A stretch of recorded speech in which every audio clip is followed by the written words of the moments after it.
ముక్కు పుడకను అమ్మవారిని దొంగిలించాలని చూశాడు.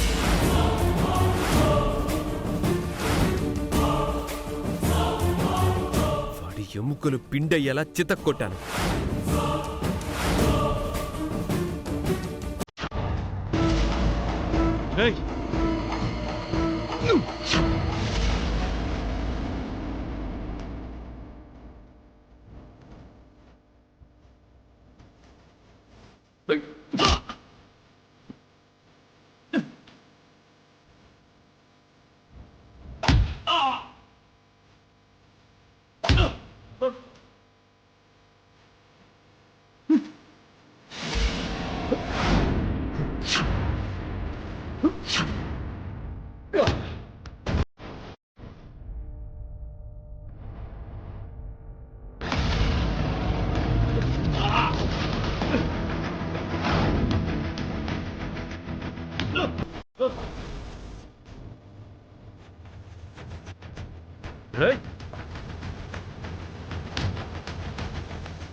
తప్పించుకొని అక్కడున్న లోయ ప్రాంతంలోకి వెళ్ళిపోయాడు. అయితే వాడిని నువ్వే పంపించావన్నమాట. పిచ్చి వాగుడు బాగకు. వాడి మధ్య నాకు టచ్లో లేడు. వాడికి నాకు ఏ సంబంధమూ లేదు.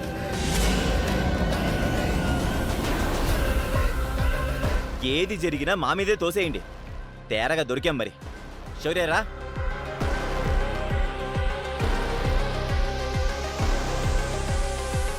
అవని, వాడిని ఎలాగైనా పట్టుకొని నిజం చెప్పిస్తాను, వదిలిపెట్టను. అవని, తాళిపోయిందని నువ్వు కంగారు పడకు. రేపు అమ్మవారి సమక్షంలో పూజ చేసుకో. మళ్ళీ మంగళసూత్రం కడతాను.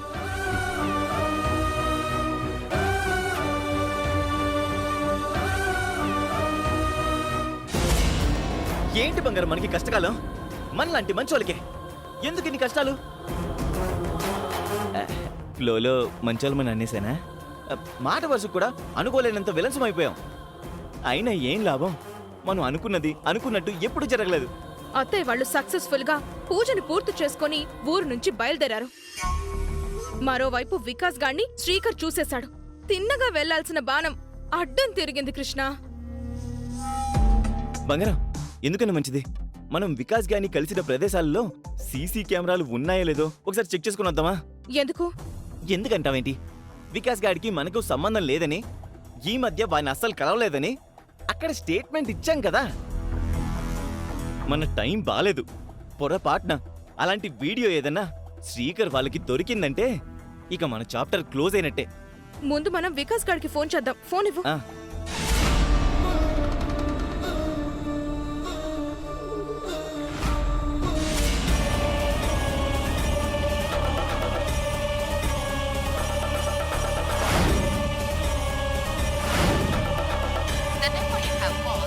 ఏమైంది బంగారం? రింగ్ కావడం లేదు. నాట్ రీచబుల్ అని వస్తుంది. అమ్మేడి తెలివితేటలో ఇలాంటి సిచ్యువేషన్ లో ఫోన్ ఆన్ లో ఉండడం మంచిది కాదని ఆఫ్ చేసినట్టున్నాడు. కాసేపు అయిన తర్వాత చేద్దాం. లేదు బంగారం, లేదు. ఏంటది? ముక్కు పుడుకును మనం ఏ విధంగా సొంతం చేసుకుందాం అనుకున్నా ఆ రాత అయితే మనకి లేదని వెరీ క్లియర్ గా అర్థమవుతుంది. మన ప్రయత్నం ఈనాటిదా? అప్పుడెప్పుడో ఆస్ట్రేలియా నుంచి ఆ డేవిడ్ గార్డ్ వచ్చినప్పటి నుంచి బేరం పెడుతూనే ఉన్నాం. అయినా మన పని కావట్లేదు. ముక్కు పొడక మన ఇంటి నుంచి ఇంకా బయటికి పోదని క్లియర్గా అర్థమవుతుంది. నిరాశ చెంది వదులుకుంటే మనకి ఏదీ దొరకదు గాని దాని విషయం మనం తర్వాత మాట్లాడుకుందాం. ఇప్పుడైతే మన పేర్లు బయటికి రాకుండా మనం చాలా జాగ్రత్తగా ఉండాలి. మన కంగారు మన మొహంలో కూడా కనపడకూడదు. బంగారం, వికాస్ గారి దగ్గర నుంచి మనకి ఫోన్ ఇస్తే తప్ప మన టెన్షన్ తగ్గదు.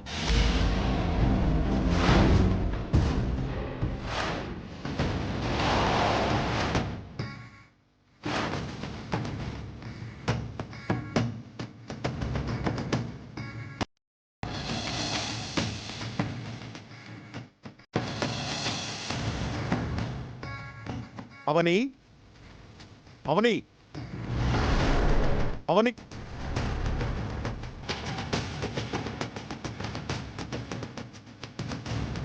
నీకేం కాలేదు కదా? ఏం కాలేదమ్మా. నువ్వు ఫోన్ చెయ్యకపోయేసరికి కంగారు పడిపోయి ఇంటికి ఫోన్ చేశాం. అవని చెప్పిందమ్మా. నాకేమైందా అని మీరు కంగారు పడినట్టే అవని తాళిపోవడంతో తను కంగారు పడింది. పల్లెటూరులో ఫంక్షన్ బాగా జరిగిందా అత్తయ్య? బాగా జరిగింది. మీరందరూ రాకపోవడం వలన చాలా ప్రశాంతంగా జరిగింది. అయితే ఇక మీదట మా అందరిని తీసుకుని పోకుండా మీరు మాత్రమే పల్లెటూరి పండుగలకి వెళ్ళొస్తుంటారా ఏంటి? అత్తయ్య తీరు అలాగే ఉంది. ఎన్ని గొడవలున్నా ఎన్ని సమస్యలొచ్చినా కుటుంబ సమేతంగా వెళ్లడం వలన వచ్చే ఆ గౌరవమే వేరు. అప్పటి సంగతి అప్పుడు చూసుకుందాం.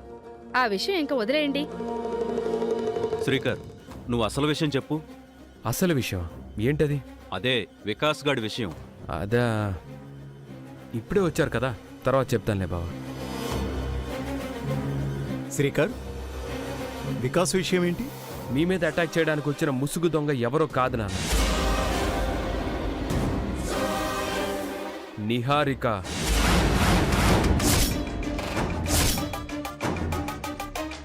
రే నువ్వంత గ్యాప్ పీకిరా, కంప్లీట్ చేయి. నిహారిక వాళ్ళ బావ వికాస్.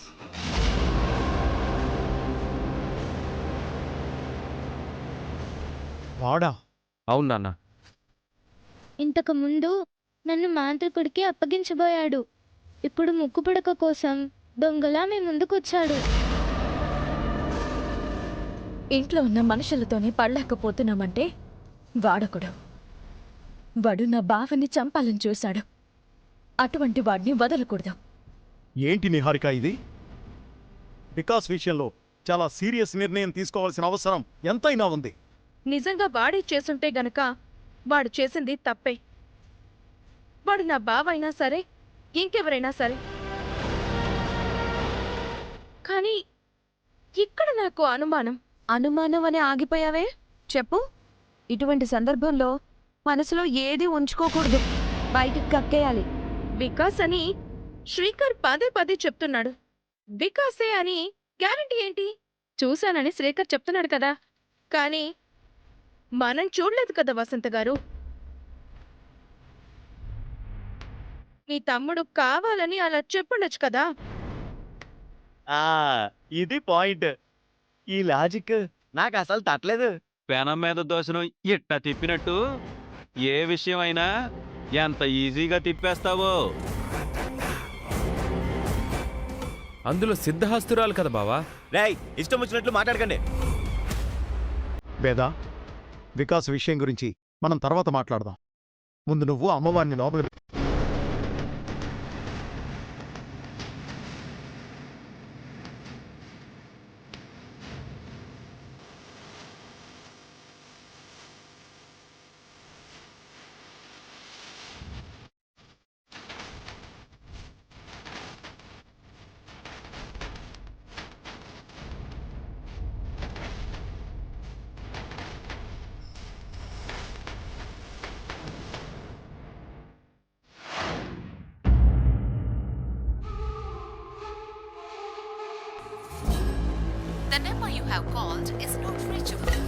వికాస్ గడి ఫోను ఇంకా నాట్ రీచబుల్ అనే వస్తుంది. బురతకు ఎదవా, కనీసం వాడైనా మరో నెంబర్ నుంచి మనకి ఫోన్ చేసి విషయం చెప్పొచ్చు కదా, మనం కొంచెం కూల్ అవుతాం. నిహారిక,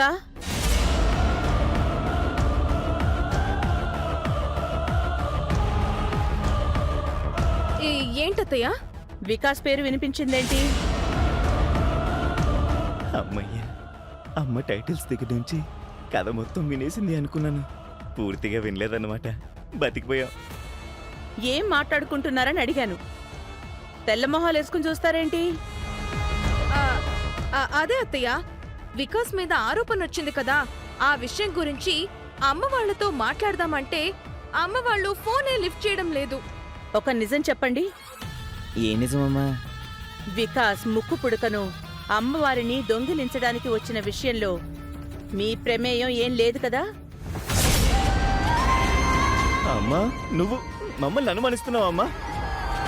అంతలే, ఒకసారి చెడు పని చేశాక తర్వాత 100 మంచి పనులు చేసినా అవి కౌంట్లోకి రావు. ప్రస్తుతం మా పరిస్థితి అలాగే ఉంది. నిజంగా మాకు ఏం సంబంధం లేదత్తయ్య. నీ చేతుల మీదుగా ముక్కు పుడకన అందుకోవాలనే ఆశ నాకుంది గాని మరొకరి చేతులకి అప్పగించాలనే బుద్ధి అయితే నాకు లేదు. గతంలో మీరు చేసిన పెద్ద పెద్ద తప్పులను కూడా నేను క్షమించేశాను. వికాస్ గాడు చేసిన దారి దోపిడీ ప్రయత్నం విషయంలో మీకు భాగస్వామ్యం ఉందని తెలిసిందంటే మాత్రం క్షమించి వదిలిపెట్టే ప్రసక్తే లేదు. ముక్కు పుడక విషయంలో ఎవరు తప్పు చేసినా శిక్ష భయంకరంగా ఉంటుంది. నా వలన ఏదైనా తప్పు జరిగినా నాకు నేను విధించుకునే శిక్ష కూడా అలాగే ఉంటుంది. అందులో అనుమానమే లేదు. మీ అబ్బాయి కృష్ణ మీదొట్టు, నాకేం సంబంధం లేదు. దొంగ మొహం, ఎన్నిసార్లు చెప్తావు నన్ను? నీ మాట నమ్ముతున్నాను.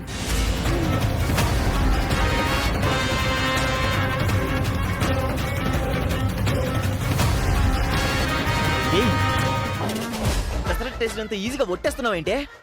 రేపు నాకేదైనా జరిగిందనుకో, నువ్వు కూడా పనిష్మెంట్ అనుభవించాలి కదా.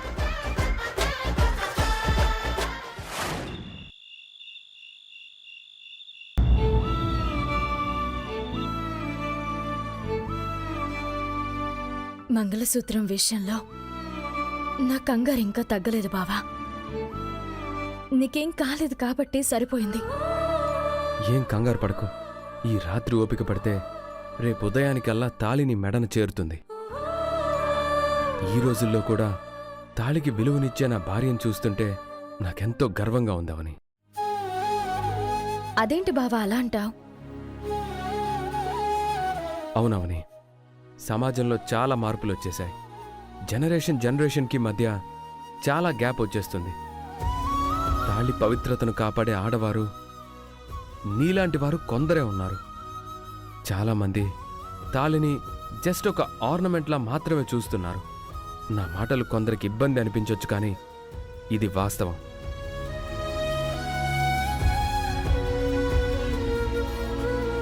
అన్నట్టు కంగారులో అడగడం మర్చిపోయాను.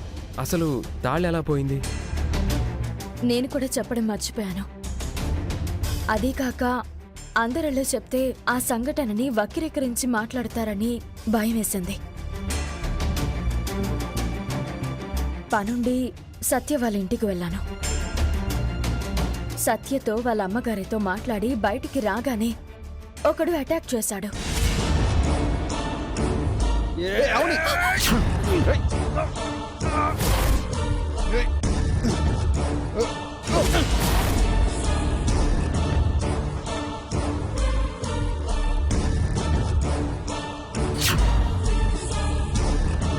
ఆ చుట్టుపక్కల ఎంత వెతికినా దొరకలేదు. ఎలా మాయమైందో ఇప్పటికీ అర్థం కావడం లేదు. సత్య హెచ్చరిస్తున్నట్టు ఆ మినిస్టర్ కొడుకు విషయంలో మనం కొంచెం జాగ్రత్తగా ఉండాలి. వాడి మనుషులతో నీ మీద దాడి చేయిస్తూనే ఉంటాడు. ఆ మినిస్టర్ కొడుకు సంగతి చూడాలి. అలాగే ఆ వికాస్ గడి సంగతి కూడా చూడాలి. అమ్మవారు తన ముక్కు పుడకకు తానే భద్రతగా ఉండకపోతే ఎలా? ప్రతిసారి మనం కాపాడుకోగలుగుతామా ఏంటి? అలా కాపాడుకోవాలనే మనకి ఇలాంటి పరీక్షలు పెడుతుంది బావా. బావా, నాదో అనుమానం. ఏంటి? అత్తయ్య వాళ్ళు ముక్కు పుడకతో అమ్మవారితో పల్లెటూరికి బయలుదేరుతున్న విషయం మన ఫ్యామిలీ మెంబర్స్కి మాత్రమే తెలుసు. మరి ఆ వికాస్కి ఎలా తెలిసింది? యూర్ రైట్ అవని. ఆ మెసేజ్ వాడికెలా చేరింది? వాడికి ఇలాంటి విషయాలు చేరవేసే అవసరం నిహారికకి తప్ప ఇంకెవరికుంటుంది? ఎగ్జాక్ట్లీ. సో నిహారిక మూమెంట్స్ని కూడా అబ్జర్వ్ చేస్తూ ఉండాలి. వికాస్ గాడు తప్పించుకోలేడు. ఏదో రకంగా పట్టుకొని వాడితో నిజాలు కక్కిస్తాను. నిహారిక కృష్ణన్నయ్యల పేర్లు చెప్పాడంటే గనుక ఇద్దరిని నేనే బయటికి గెంటేస్తాను. నువ్వు ప్రశాంతంగా ఉండు. పడుకుందాం పద.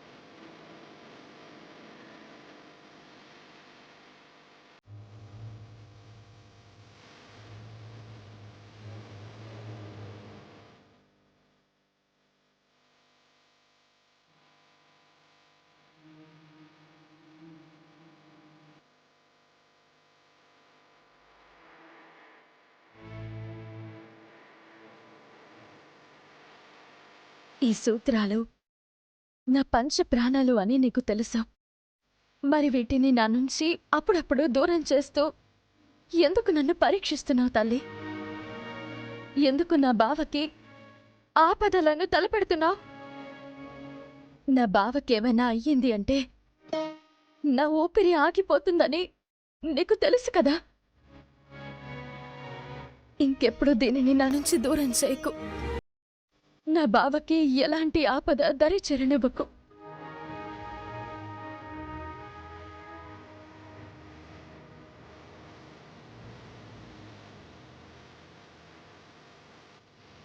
బావా, బావా, మరోసారి తాళ్లు దూరం అయిపోకూడదని, శ్రీకర్కి ఎటువంటి గండం ఎదురు కాకూడదని అమ్మవారి ముందు గట్టిగా మొక్కుకున్నట్టున్నావని.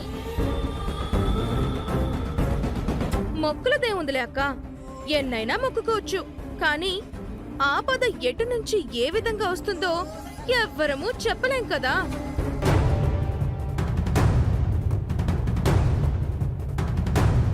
నీ నోటి వెంట ఎప్పుడూ ఒక మంచి మాట కూడా రాదా? బావా, నా బంగారం ప్రాక్టికల్ గానే మాట్లాడింది. ఎవరేం మాట్లాడినా ఇక మీదట నాన్నకేం జరగదు. అమ్మ పూజలు ఫలిస్తాయి. అమ్మవారు మమ్మల్ని క్షేమంగా ఉండేలా ఆశీర్వదిస్తుంది. బావా,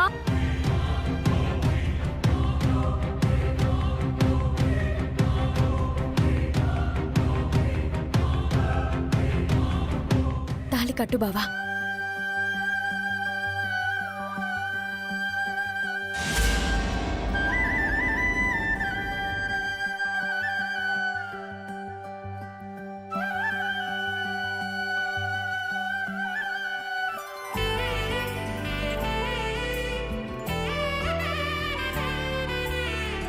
అమ్మోరు తల్లి, నీకు మంత్రాలొచ్చు కదా. మీ అమ్మా నాన్నలు మరోసారి పెళ్లి చేసుకుంటున్నారు. ఇప్పుడు నువ్వే పంతులమ్మవి, మంత్రాలు చదువమ్మా. మాంగళ్యం తంతునానేనా మమ జీవన హేతునా.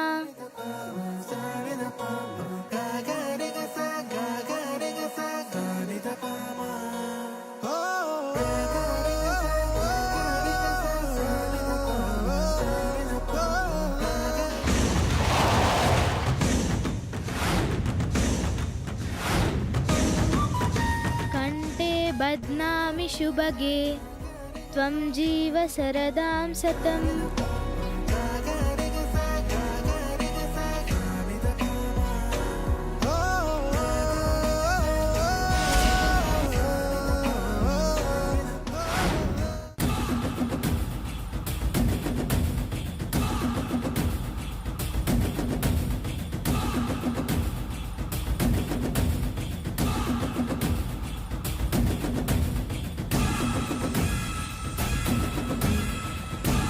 నన్ను ఆశీర్వదించు బావా.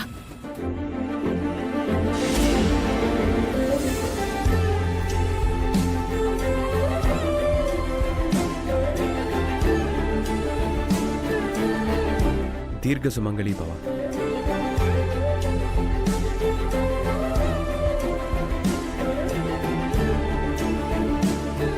ఇంకా మిమ్మల్ని ఎవ్వరూ విడదీయలేరు.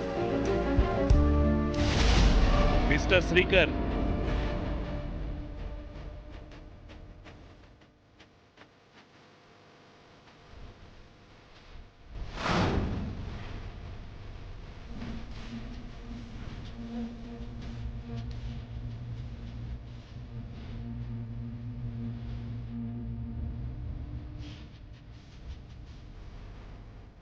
ఏమైంది ఎస్ఐ గారు, మా ఇంటికి వచ్చారేంటి? నేరస్తులు ఏ ఇంట్లో ఉంటే ఆ ఇంటికే వస్తాం కదా సార్. మా ఇంట్లో నేరస్తులుండడం ఏంటి? ఏం మాట్లాడుతున్నారు మీరు? ఈ శ్రీకర్ని అరెస్ట్ చేయడానికి వచ్చాం.